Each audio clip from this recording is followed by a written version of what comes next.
News 18 digital ಕಂಟೆಂಟ್ಗೆ ಸ್ವಾಗತ. ನಾನು ಹಾವೇರಿಯ ಜಿಲ್ಲೆಯ ಪ್ರತಿನಿಧಿ ನಾಗರಾಜ್ ಮಾಕಾಪುರ್.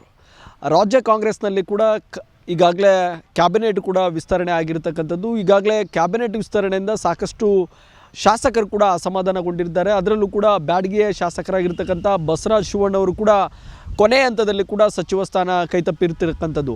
ಆದರೆ ಈ ಒಂದು ಬೆಳವಣಿಗೆ ಮಧ್ಯದಲ್ಲಿ ಕೂಡ ಬಸವರಾಜ ಶಿವಣ್ಣವರು ಆಡಿರ್ತಕ್ಕಂಥ ಒಂದೊಂದು ಮಾತುಗಳು ಕೂಡ ಈಗ ರಾಜಕೀಯ ಕಾಂಗ್ರೆಸ್ ವಲಯದಲ್ಲಿ ಕೂಡ ಭಾಳಷ್ಟು ಚರ್ಚೆಗೆ ಕಾರಣವಾಗಿರ್ತಕ್ಕಂಥದ್ದು. ಯಾಕಂತೇಳಿದ್ರೆ ಕೊನೆ ಹಂತದಲ್ಲಿ ಬಸವರಾಜ ಶಿವಣ್ಣವರಿಗೆ ಸಚಿವ ಸ್ಥಾನ ಕೈ ತಪ್ಪಲಿಕ್ಕೆ ಕಾಣದ ಕೈಗಳು ಕೂಡ ಕೆಲಸ ಮಾಡಿದೆ ಅನ್ನುವಂಥದ್ದನ್ನು ಕೂಡ ಬಹಿರಂಗವಾಗಿ ಹೇಳದೆ ಅದನ್ನು ಪರೋಕ್ಷವಾಗಿ ಹೇಳಿರ್ತಕ್ಕಂಥದ್ದು.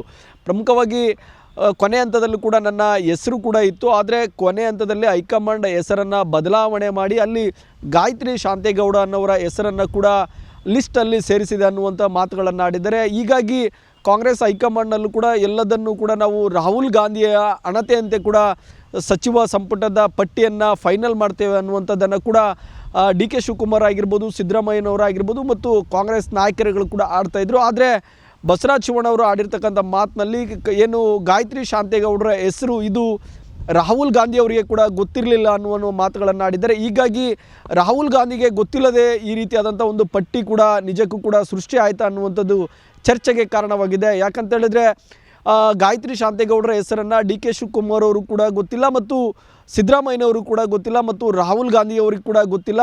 ಇದು ಬಂದಿರತಕ್ಕಂಥದ್ದು ಯಾರ ಮೂಲಕ ಅನ್ನುವಂಥದ್ದು ಸದ್ಯ ಪ್ರಶ್ನೆಯಾಗಿ ಉಲ್ಬಣಗೊಂಡಿರ್ತಕ್ಕಂಥದ್ದು. ಹೀಗಾಗಿ ಕೊನೆ ಹಂತದಲ್ಲಿ ನನಗೆ ಸಚಿವ ಸ್ಥಾನ ಕೈ ತಪ್ಪಿರ್ತಕ್ಕಂಥದ್ದು ಭಾಳಷ್ಟು ಬೇಸರವನ್ನು ತಂದಿದೆ.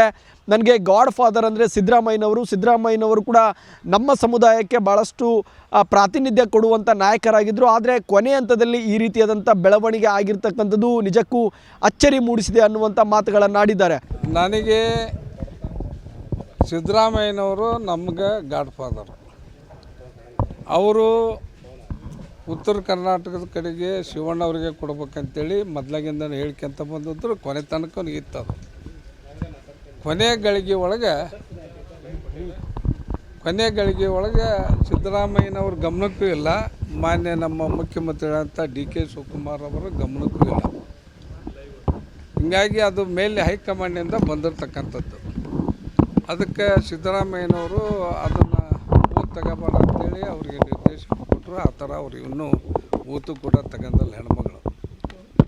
ಅದಕ್ಕೆ ಅದು ಮುಂದೆ ಏನಾದರೂ ಒಂದು ಒಳ್ಳೆಯ ನಿರ್ಣಯ ತಗೊಂತಾರೆ ಅಂತಕ್ಕಂಥ ವಿಶ್ವಾಸ ಐತಿ, ಆಶಾಭಾವನೆ ಐತಿ. ಗಾಯತ್ರಿ ಶಾಂತೇಗೌಡರ ಹೆಸರನ್ನು ಹೈಕಮಾಂಡ್ ಮಟ್ಟದಲ್ಲಿ ಅಷ್ಟೊಂದು ದೊಡ್ಡ ಮಟ್ಟದಲ್ಲಿ ರಾಹುಲ್ ಗಾಂಧಿಗೆ ಗೊತ್ತಿಲ್ಲದ ರೀತಿಯಲ್ಲಿ ಶಿಫಾರಸನ್ನು ಮಾಡಿದಂಥವ್ರು ಯಾರು ಅನ್ನುವಂಥ ಪ್ರಶ್ನೆ ಹುಟ್ಟಾಕಿದೆ. ಯಾಕಂತೇಳಿದ್ರೆ ಇದರಲ್ಲಿ ಬಂದಿರತಕ್ಕಂಥ ಹೆಸರನ್ನು ನೋಡ್ತಾ ಹೋದಂಥ ಸಂದರ್ಭದಲ್ಲಿ ಬಸವರಾಜ ಶಿವಣ್ಣವರು ಹೇಳಿರ್ತಕ್ಕಂಥ ಹೇಳಿಕೆಗಳಲ್ಲಿ ಸುರ್ಜೇವಾಲ್ ಅವರ ಮೂಲಕವಾಗಿ ಗಾಯತ್ರಿ ಶಾಂತೇಗೌಡರ ಹೆಸರು ಬಂದಿದೆ ಅನ್ನುವಂಥ ಮಾತುಗಳನ್ನು ಆಡಿದ್ದಾರೆ. ಹೀಗಾದರೆ ರಾಹುಲ್ ಗಾಂಧಿಯವರಿಗೆ ಗೊತ್ತಿಲ್ಲದೆ ಸುರ್ಜೇವಾಲ್ ಅವರು ಕೂಡ ಗಾಯತ್ರಿ ಶಾಂತೇಗೌಡರ ಹೆಸರನ್ನು ಕೂಡ ಪಟ್ಟಿಯಲ್ಲಿ ಸೇರಿಸಿದ್ರೆ ಅನ್ನುವಂಥ ಪ್ರಶ್ನೆ ಕೂಡ ಸದ್ಯಕ್ಕೆ ಉಲ್ಬಣಗೊಂಡಿರ್ತಕ್ಕಂಥದ್ದು. ಯಾಕಂತೇಳಿದ್ರೆ ರಣದೀಪ್ ಸಿಂಗ್ ಸುರ್ಜೇವಾಲ್ ಅವರು ಕೂಡ ಕಾಂಗ್ರೆಸ್ನ ರಾಜ್ಯ ಉಸ್ತುವಾರಿ ಆಗಿರ್ತಕ್ಕಂಥವರು. ಇವರ ಸಮ್ಮುಖದಲ್ಲಿ ಈ ಒಂದು ಪಟ್ಟಿ ಆಗಿರ್ಬೋದು ಮತ್ತು AICC ಅಧ್ಯಕ್ಷರಾಗಿರ್ತಕ್ಕಂಥ ಮಲ್ಲಿಕಾರ್ಜುನ್ ಖರ್ಗೆ ಮತ್ತು KC ವೇಣುಗೋಪಾಲ್ ಸೇರಿದಂತೆ ಬಹುತೇಕ ರಾಜ್ಯ ಮತ್ತು ಹೈಕಮಾಂಡ್ ನಾಯಕರ ಒಂದು ಟೇಬಲ್ ಹಂತದಲ್ಲಿ ಕೂಡ ಈ ಒಂದು ಪಟ್ಟಿಯನ್ನು ಸೃಷ್ಟಿ ಮಾಡಲಾಗಿತ್ತು. ಆದರೆ ರಾಹುಲ್ ಗಾಂಧಿಗೆ ಗೊತ್ತಿಲ್ಲದೆ ರೀತಿಯಲ್ಲಿ ಈ ಒಂದು ಹೆಸರು ಬಂದಿರತಕ್ಕಂಥದ್ದು ನಿಜಕ್ಕೂ ಕೂಡ ಅಚ್ಚರಿ ಮೂಡಿಸಿರ್ತಕ್ಕಂಥದ್ದು. ಇದು ಸಿದ್ದರಾಮಯ್ಯನವ್ರಿಗೂ ಗೊತ್ತಿಲ್ಲದೆ ಕಾರಣಕ್ಕಾಗಿ ಸಿದ್ದರಾಮಯ್ಯನವರು ಕೂಡ ಬೇಸರವನ್ನು ವ್ಯಕ್ತಪಡಿಸಿದರು. ಹೀಗಾಗಿ ಗಾಯತ್ರಿ ಶಾಂತೇಗೌಡರಿಗೆ ಯಾವುದೇ ಕಾರಣಕ್ಕೂ ನೀವು ಪ್ರಮಾಣ ವಚನವನ್ನು ಸ್ವೀಕಾರ ಮಾಡಬಾರ್ದು ಅನ್ನುವಂಥ ಸೂಚನೆಯನ್ನು ಕೊಟ್ಟಿದ್ದರು. ಹೀಗಾಗಿ ಅದೇ ಕಾರಣಕ್ಕಾಗಿ ಗಾಯತ್ರಿ ಶಾಂತೇಗೌಡರು ಕೂಡ ಓತನ್ನು ತೆಗೆದುಕೊಳ್ಳಿಲ್ಲ ಅನ್ನುವಂಥ ಮಾತುಗಳನ್ನು ಆಡಿದ್ದಾರೆ.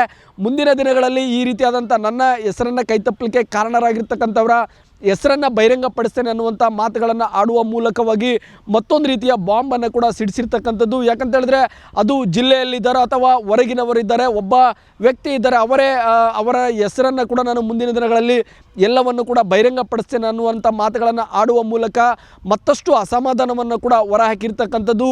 ಒಂದು ರೀತಿಯಲ್ಲಿ ಎಲ್ಲವೂ ಕೂಡ ರಾಹುಲ್ ಗಾಂಧಿಯ ಫೈನಲ್ ಅನ್ನುವಂಥ ಕಾಂಗ್ರೆಸ್ ನಾಯಕರಿಗೆ ಈಗ ಮತ್ತೊಂದು ಸಂಕಷ್ಟ ತಂದಿರತಕ್ಕಂಥದ್ದು. ಇದು ಸುರ್ಜೇವಾಲ್ ಅವರು ಯಾವ ರೀತಿಯಾಗಿ ಗಾಯತ್ರಿ ಶಾಂತೇಗೌಡರ ಹೆಸರನ್ನು ಶಿಫಾರಸು ಮಾಡಿದ್ರು ಅನ್ನುವಂಥದ್ದು ಕೂಡ ಸದ್ಯ ಪ್ರಶ್ನೆಯಾಗಿ ಉಳಿದಿರ್ತಕ್ಕಂಥದ್ದು. ಹೀಗಾಗಿಯೇ ಇರ್ತಕ್ಕಂಥ ಹುದ್ದೆ ಕೂಡ ರಾಜೀನಾಮೆ ಕೊಡಲಿಕ್ಕೆ ಕೂಡ ಬಸವರಾಜ ಶಿವಣ್ಣವರು ಕೂಡ ಮುಂದಾಗಿದ್ರು ಅನ್ನುವಂಥದ್ದನ್ನು ಸ್ವತಃ ಅವರೇ ಹೇಳ್ಕೊಂಡಿರ್ತಕ್ಕಂಥದ್ದು. ಒಂದು ರೀತಿಯಲ್ಲಿ CM ಅವರು ಕೂಡ ನನಗೆ ಸ್ವಲ್ಪ ತಾಳ್ಮೆಯಿಂದ ಇರು ಮತ್ತು ಮುಂದಿನ ದಿನಗಳಲ್ಲಿ ಕೂಡ ನಿನಗೂ ಉನ್ನತವಾದಂಥ ಸ್ಥಾನಮಾನ ಸಿಗುವಂಥ ವಿಶ್ವಾಸವನ್ನು ವ್ಯಕ್ತಪಡಿಸಿದ್ದಾರೆ. ಹೀಗಾಗಿ ನಾನು ಆ ರಾಜೀನಾಮೆ ಪತ್ರವನ್ನು ಹಿಂಪಡೆದಿದ್ದೇನೆ ಅನ್ನುವಂಥ ಮಾತುಗಳನ್ನು ಆಡುವ ಮೂಲಕವಾಗಿ ಒಂದೆಜ್ಜೆ ರಾಜೀನಾಮೆ ಕೊಡಲಿಕ್ಕೆ ಕೂಡ ಬಸವರಾಜ ಶಿವಣ್ಣವರು ಮುಂದಾಗಿದ್ದರು ಅನ್ನುವಂಥದ್ದು ಈ ಮೂಲಕ ಸ್ಪಷ್ಟವಾಗ್ತಾ ಇದೆ.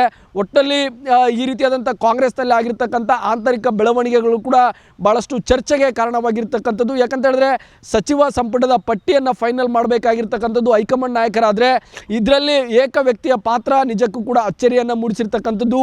ಮುಂದಿನ ದಿನಗಳಲ್ಲಿ ಇದು ಜಿಲ್ಲೆಯಲ್ಲಿದ್ದಾರೋ ಅಥವಾ ಹೊರಗಿನವರಿದ್ದಾರೋ ಇದರಲ್ಲಿ ಇರ್ತಕ್ಕಂಥ ಕೈಗಳ ಬಗ್ಗೆ ನಾನು ಬಹಿರಂಗಪಡಿಸ್ತೇನೆ ಅನ್ನುವಂಥ ಮಾತುಗಳನ್ನು ಆಡಿದ್ದಾರೆ. ಹಾಗಾದರೆ ಆ ವ್ಯಕ್ತಿ ಯಾರು, ಹಾಗಾದರೆ ಅವರು ಮಾಡಿರ್ತಕ್ಕಂಥ ಕೆಲಸವಾದರೂ ಏನು ಮತ್ತು ಸುರ್ಜೇವಾಲ ಅವರಿಗೆ ಅಷ್ಟೊಂದು ಆತ್ಮೀಯವಾಗಿರ್ತಕ್ಕಂಥ ವ್ಯಕ್ತಿ ಯಾರು ಅನ್ನುವಂಥ ಪ್ರಶ್ನೆ ಕೂಡ ಸದ್ಯಕ್ಕೆ ಉಲ್ಬಣಗೊಂಡಿರ್ತಕ್ಕಂಥದ್ದು. ಹೀಗಾಗಿ ಮುಂದಿನ ದಿನಗಳಲ್ಲಿ ಅಸಮಾಧಾನಗೊಂಡಿರ್ತಕ್ಕಂಥ ಬ್ಯಾಡಗಿ ಶಾಸಕರಾಗಿರ್ತಕ್ಕಂಥ ಬಸವರಾಜ ಶಿವಣ್ಣವರಿಗೆ ಪಕ್ಷ ಯಾವ ರೀತಿಯಾಗಿ ನಡೆದುಕೊಳ್ತದೆ ಮತ್ತು ಉತ್ತರ ಕರ್ನಾಟಕ ಭಾಗದಲ್ಲಿ ಕುರುಬ ಸಮುದಾಯಕ್ಕೆ ಆಗಿರ್ತಕ್ಕಂಥ ಅನ್ಯಾಯವನ್ನು ಯಾವ ರೀತಿಯಾಗಿ ಸರಿದೂಗಿಸ್ತದೆ ಇವೆಲ್ಲವೂ ಕೂಡ ಪ್ರಶ್ನೆಯಾಗಿ ಉಳಿದಿದೆ. ಮುಂದಿನ ದಿನಗಳಲ್ಲಿ ಕೂಡ ಸಚಿವ ಸಂಪುಟ ಈಗಾಗಲೇ ವಿಸ್ತರಣೆ ಆಗಿದೆ, ಖಾತೆ ಹಂಚಿಕೆ ಮಾತ್ರ ಬಾಕಿ ಉಳಿದಿರ್ತಕ್ಕಂಥದ್ದು.